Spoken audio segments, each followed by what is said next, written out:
12 po ng tanghali, hapon po yung naging schedule natin.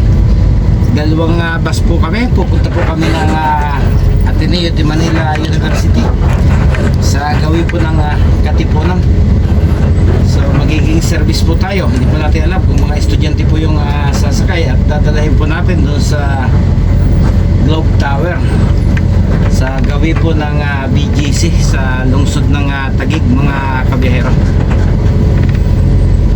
So 12:30 po yung ating reporting time.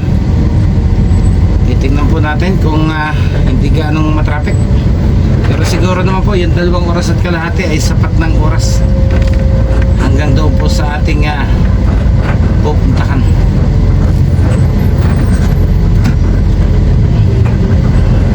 So daming nakaparada sa gilid.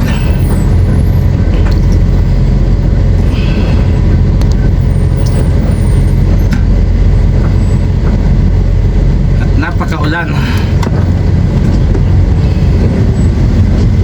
Isang maulang araw ng Sabado. So ayan, may poste ng kuryente at mayroong isang malaking truck na nakaparada dito sa gilid.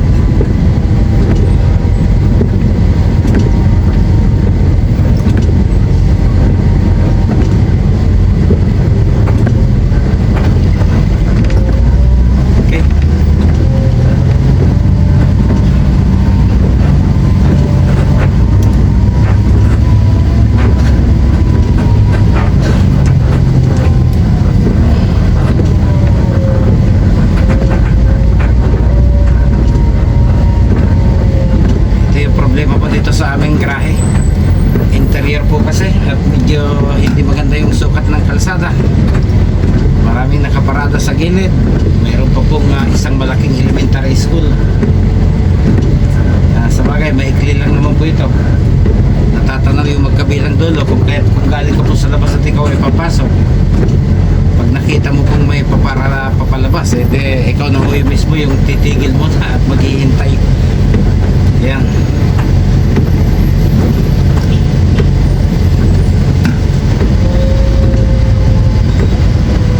Quirino Highway. Yan, kakaliwa po tayo dito. Tapos kakanan po tayo sa Tandang Sora para makarating po tayo sa Mindanao Avenue.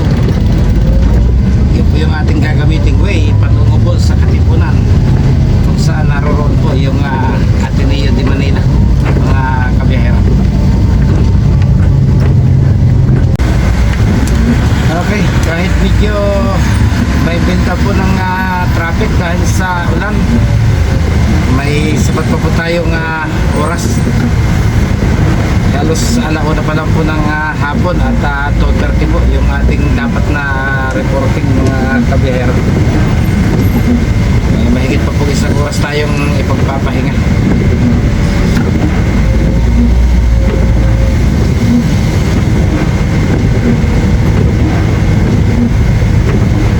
Kaya lang, dahil dalawang malalaking eskwelahan po yung nandito, talagang napaka-traffic kahit Sabado.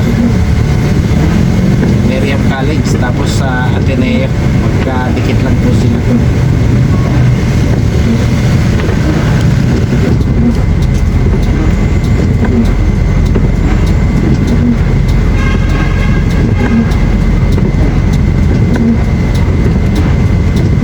Pupunta raw yan ng BGC. Pupunta raw yan ng BGC. Yan ba yung banyo? Yung San Diego? Brian San Diego. Yung kontak-kontak niya? Oo.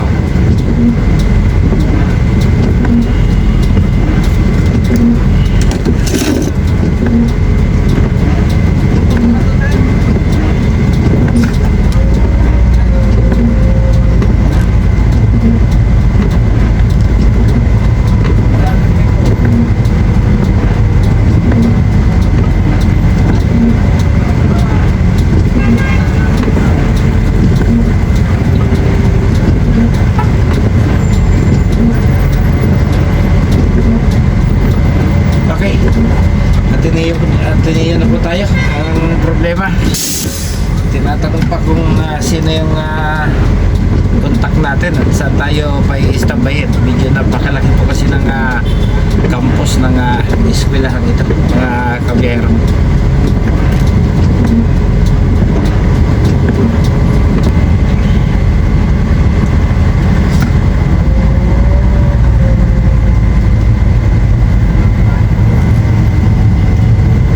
Okay. Binitawan na rin po tayo. Tayo po maghahanap na kung saan tayo pwedeng pumarada. So yung bus po sa unahan ay binigyan na po ng instruction kung anong gagawin. Susunod na lang po tayo, mga kabiyahero.